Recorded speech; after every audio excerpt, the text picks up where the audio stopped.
Hello and welcome to vlog number 151. Having made some progress with things last week, I had hoped to sustain the momentum and have another week of getting stuff done, but I'm afraid the wet weather put the mockers on that.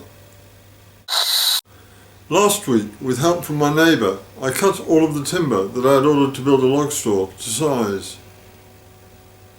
This week I had planned to paint all of the timber with a wood preservative and actually construct the log store.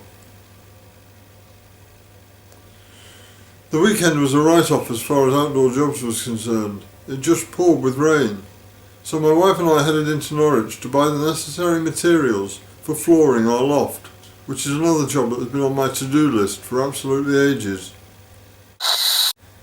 When we returned home, I made a start on the flooring job, but my wife was stressing about my postural instability and thought I would end up falling over and doing myself a mischief, or, even worse, putting my foot through the bedroom ceiling.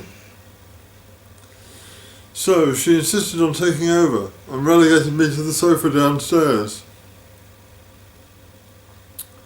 She made fantastic progress and, although she didn't quite manage to complete the job, the finish line is very much in sight. On Monday I managed to make a start on applying wood preservative to the log store timber, spending 2 hours in the back garden with the paintbrush, which was all I could physically manage to do.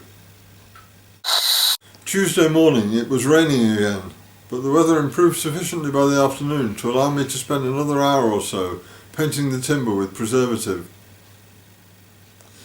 That's all that I've managed to achieve this week, because it has just been too wet to do any more. The weather is supposed to be a little better this weekend, so hopefully I'll be able to finish this task and get cracking on actually building the store. I certainly hope so, because the weather is definitely getting a little more wintry. It's damn cold and it hailed quite heavily this morning, and I could really do with ordering a load of logs. I received a reply to the email that I sent to my London neurologist last Friday about the progress of the individual funding request to allow her to prescribe exenatide to me. But it really didn't tell me anything. She merely copied my email to the hospital pharmacist who was handling the request, and then explained that even if permission to prescribe were to be granted, there was no guarantee that it would work for me, and that I may not be able to tolerate the side effects. Facts that I am already well aware of, but if I'm denied access to this drug, then I'll never know. I suspect that she's preparing me for a refusal, but I'll just sit tight and keep my fingers firmly crossed. It ain't over till the fat lady sings. Thanks for watching. If you have any questions or have a topic that you would like me to cover in future vlogs, just leave me a message in the comments and I'll do my best to respond. Have a great week.